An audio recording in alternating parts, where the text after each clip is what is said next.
Hello everyone, today I'm going to show you a quick video on creating a co-localized image for your presentation purposes. So this is presentations.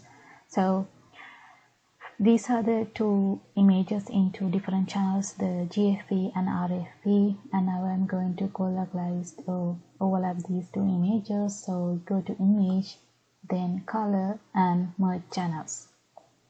And now you need to select the red one, which is number 40, and then green one in number 9. And then if you need to keep these source files, you need to click this one, and to create the co-localized image you need to click this one and then OK, and this window will appear.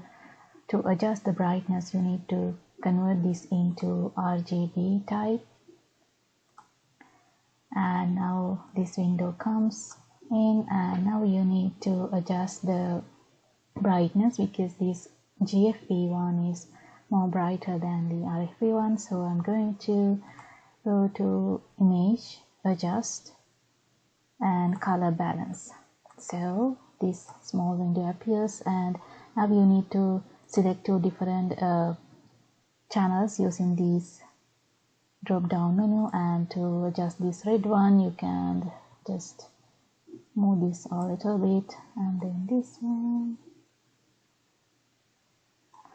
and then to get it brighter use this one, and then let's go to green. So I'm going to decrease the GFP color and then adjust again the brightness using this one, and then get it a little brighter using this. Again, if you need to change the RFP color you can just adjust this a little bit, and then make it brighter. And then if you need to apply you can do that, if you need to reset you can do that using reset button. And then I'm going to apply this one, and I'm going to save this in different name. So that's it. Good luck.